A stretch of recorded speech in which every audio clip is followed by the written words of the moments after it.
Hi people, so welcome back. In part one, we talked about young children, needs and wants and all that, and how to help them. In part two, we talked about helping children, the resources that I have.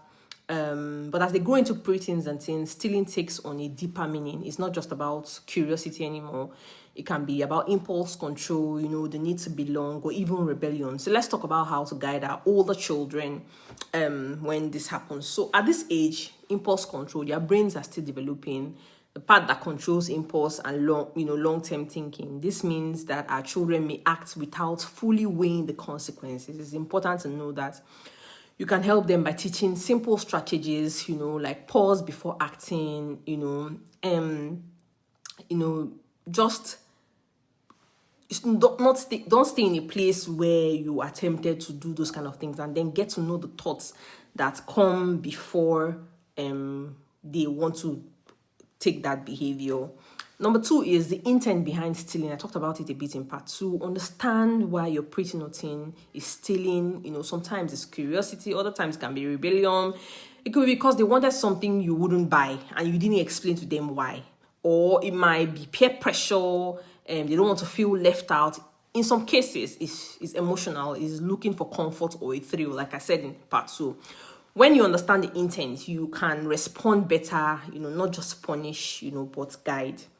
The third one is allowances and money management. Most of our preteens and it's important to say that at this age, I think parents should begin to give their preteens and teens a bit of allowance. They do this because they don't have something on their own. Give them, a small amount of money tied to responsibility. Then begin to teach them budgeting, how to save, how to spend, and how to prioritize. This gives them a sense of independence and reduces the temptation to take what does not belong to them.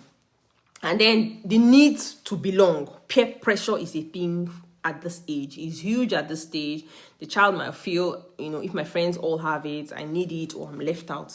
This is where self-esteem comes in, and we talk about this all the time. Remind them that their value is not in what they own, but in who they are. Help them to find, ways to belong through talent, character, not material things. And then the last one I'll talk about is consequences. I spoke about it, it's important to explain real world consequences. Getting caught shoplifting can mean police involvement, a record, embarrassment, and then at home, consequences can be losing privileges, having to return the item, paying back, or doing an extra chore to build trust.